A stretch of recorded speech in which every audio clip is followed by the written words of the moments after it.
Nossa viagem agora nos leva ao Alto Egito, a antiga Tebas, a lendária cidade das 100 portas, hoje conhecida como Luxor. Vamos nos surpreender com as relíquias em pedra de ícones como o Templo de Karnak, o Templo de Luxor e o Templo de Hatshepsut. Exploraremos o lendário Vale dos Reis, o Vale das Rainhas, os Colossos de Menon e muito mais. Venha viver essa aventura. Imagine caminhar por um lugar onde cada pedra moldada pelo homem tem mais de 3.000 anos de história e onde o passado não parece distante, mas perfeitamente vivo ao seu redor. Esse lugar foi uma antiga capital que guardava o poder, a riqueza e os maiores segredos dos faraós. Seu nome era Tebas, hoje nós a conhecemos como Luxor. Foi aqui que imperadores como Ramsés II e Tutankhamon ergueram templos monumentais para desafiar a eternidade e cavaram suas tumbas na rocha pura para proteger sua jornada rumo ao além. Vamos explorar tumbas secretas de faraós e descobrir por que este pedaço de terra no coração do deserto ainda fascina a humanidade. Se prepare, porque a nossa jornada pelo Egito Antigo começa agora. No coração da antiga cidade de Tebas, hoje Luxor, o deserto guarda um dos maiores complexos religiosos da antiguidade. Um lugar onde a engenharia humana desafiou os deuses. Bem-vindos ao Templo de Karnak. Na verdade, Karnak não é um único templo. É um enorme complexo religioso composto por diversos templos, capelas, obeliscos, pátios e santuários. Sua construção ocorreu ao longo de cerca de 2.000 anos, aproximadamente entre 2000 a.C. e 30 a.C.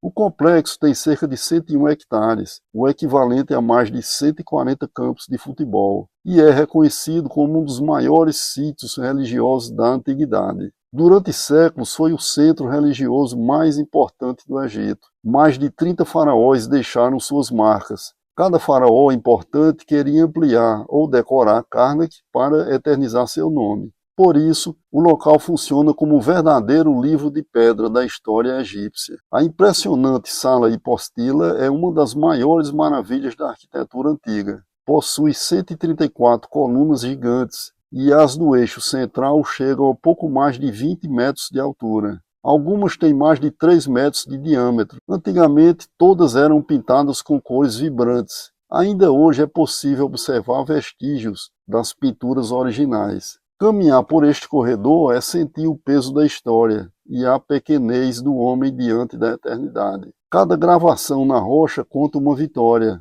Cada pilar sustenta um segredo milenar. Os séculos passaram, os impérios ruíram, mas Karnak permanece de pé. Suas pedras gastas pelo tempo e pelo vento ainda ecoam os passos dos sacerdotes e os sussurros de um império que se recusou a ser esquecido. Como uma civilização tão antiga conseguiu erguer templos que desafiam a engenharia moderna?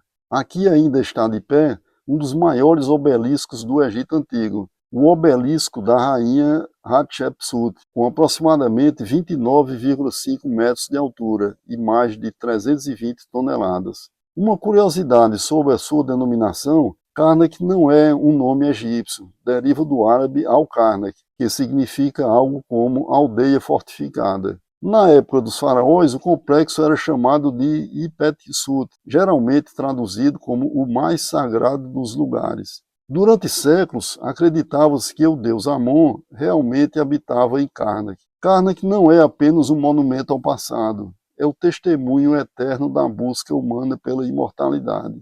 Ao lado do lago sagrado de Karnak existe uma estátua de um escaravelho. Mas qual é o sentido de se fazer uma estátua de um besouro? É que o escaravelho era um símbolo sagrado e os egípcios usavam como amuleto para ter sorte e proteção contra o mal. Existe uma crença popular que transforma esse monumento em algo ainda mais curioso. Diz a lenda que quem der 7 voltas ao redor do escaravelho pode ter um desejo realizado. Talvez seja justamente essa mistura de história, crença e mistério que torne Karnak um lugar tão fascinante. Saindo do templo de Karnak, a Avenida das Esfinges, com cerca de 2,7 km de extensão e pedras esculpidas em ambos os lados, unem o grandioso ao sagrado templo de Luxor. Sob os olhos atentos de centenas de esfinges, cruzamos o caminho que os antigos sacerdotes trilhavam durante o festival de Opet. No fim dessa jornada surge uma obra-prima de harmonia e poder, o Templo de Luxor.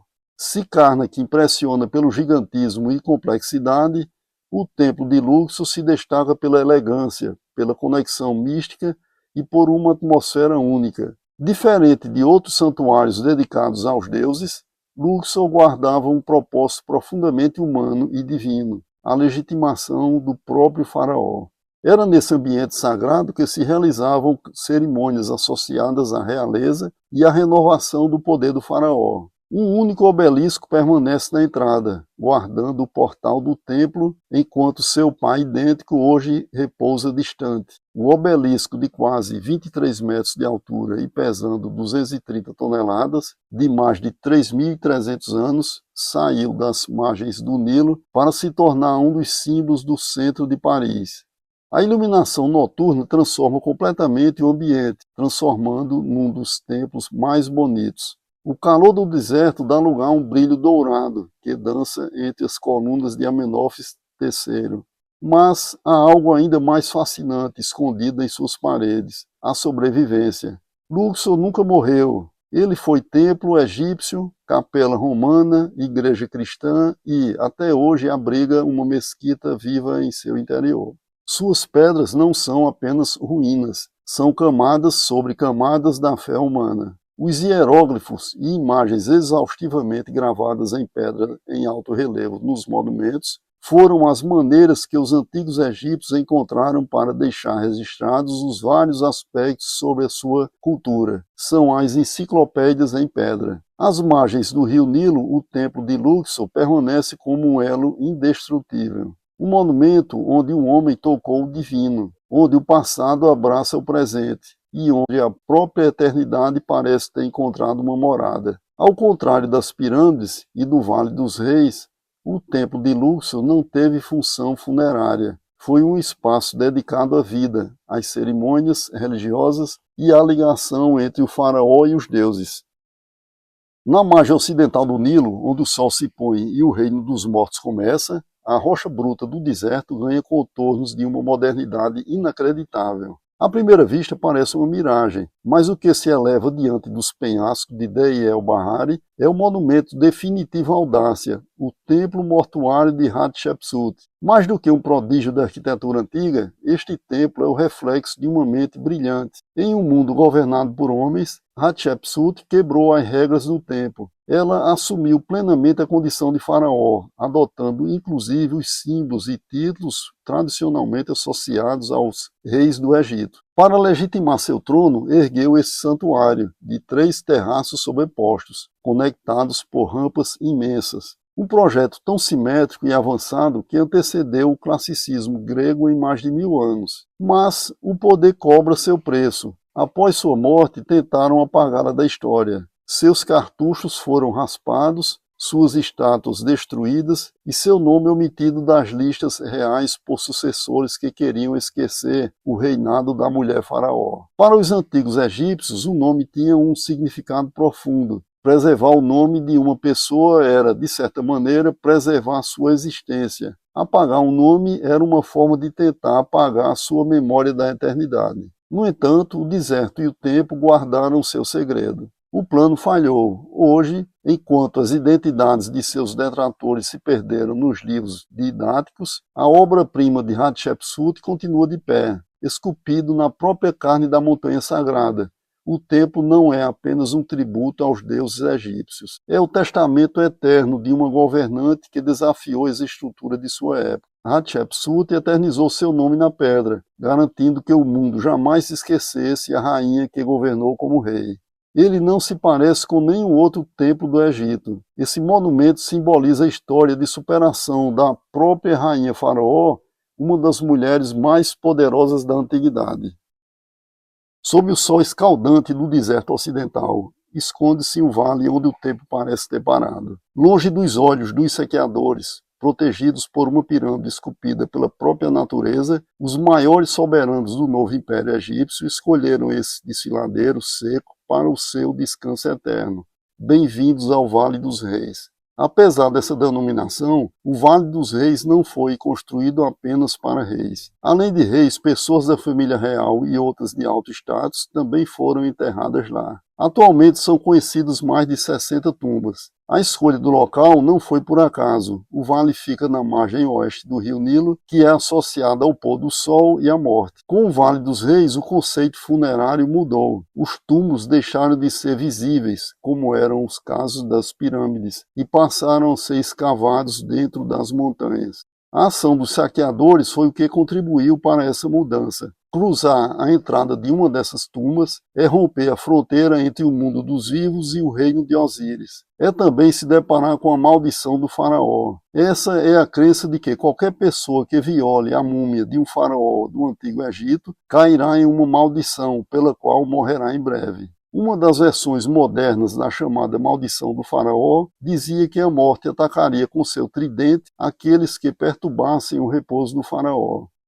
À medida que descemos por esses corredores escavados diretamente na rocha calcária, o deserto cinzento desaparece. Em seu lugar surgem cores vivas que desafiaram milênios. Tetos pintados de azul celeste, salpicados de estrelas de ouro, e paredes que funcionavam como um mapa cósmico para guiar a alma do faraó em sua jornada para a imortalidade. Aqui, cada tumba conta uma história de poder e transição. Mas o vale não guarda apenas ouro e múmias. Ele guarda os segredos de rituais sagrados, feitiços do livro dos mortos e o trabalho silencioso de centenas de artesãos que dedicaram suas vidas a construir palácios para a eternidade. Os tesouros de ouro foram levados para os museus, mas a verdadeira magia do Vale dos Reis permanece intocada, impregnada no silêncio de suas pedras e no mistério de seus túneis. Existe uma curiosidade interessante por trás da figura de Tutancâmon. O rosto de Tutancâmon é praticamente um símbolo do Egito Antigo, mas ele não figura na galeria dos principais faraós. O seu mandato foi reduzido e a sua tumba era relativamente modesta em comparação com outras sepulturas reais do vale.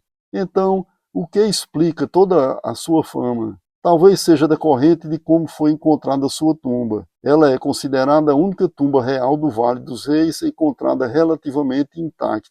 O Vale dos Reis é o maior arquivo subterrâneo da humanidade, um lugar onde a morte não era o fim, mas o início da mais grandiosa jornada. Não muito longe do Vale dos Grandes Faraós, existe um refúgio de silêncio dedicado àquelas que compartilharam o topo do mundo. Um lugar onde o deserto não guarda o eco de batalhas ou conquistas territoriais, mas sim o tributo ao amor, à linhagem e à divindade feminina. Este é o Vale das Rainhas. Aqui repousam as grandes esposas reais, princesas e os jovens príncipes do novo império. Mulheres que não eram meras espectadoras do poder, mas figuras centrais na política, na religião e na diplomacia do Egito Antigo. Seus túmulos foram desenhados com o mesmo esmero e complexidade ritualística, garantindo que sua beleza e status atravessassem os portais da eternidade. É neste solo que se esconde a Capela Sistina da Antiguidade, a tumba da rainha Nefertari, a favorita de Ramsés II. Ao cruzar seus umbrais, a arte egípcia atinge o seu ápice. As paredes ganham vida com relevo de uma delicadeza tocante. Ali, Nefertari surge jogando o enigmático jogo de Senet, recebendo as bênçãos de Ísis e Hathor. Se o tempo e os saqueadores transformaram a maioria dessas tumbas em sussurros do passado, a essência do Vale das Rainhas permanece intocada. Ele continua sendo o testemunho definitivo de que, no Egito Antigo, a beleza não era efêmera, era o próprio caminho para a imortalidade.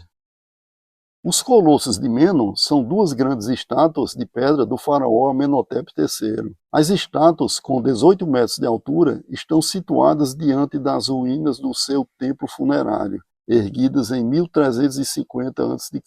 Como se tivessem vida, as estátuas gêmeas seriam os guardiões da entrada do templo funerário. Imagine estar diante de uma estátua com mais de 3.000 anos e, ao nascer do sol, ouvir a sua voz. Os colossos se tornaram uma espécie de atração turística da antiguidade. Viajantes visitavam o local e alguns deixaram inscrições nas estátuas, registrando que haviam ouvido o famoso som. O fenômeno acontecia devido ao calor do sol, da manhã, que aquecia a água evaporada nas fendas da pedra rachada por um terremoto, fazendo a rocha soar. Mas, após uma restauração romana no local, a fenda foi coberta e a misteriosa voz desapareceu para sempre. Afastado dos grandes templos, existe um lugar diferente de tudo que vimos. Dei El Medina era a vila secreta onde moravam os servidores no lugar da verdade, os mestres artesãos, pintores e pedreiros que esculpiram e decoraram em segredo as tumbas dos faraós. Um vilarejo isolado do mundo para proteger os maiores segredos do império.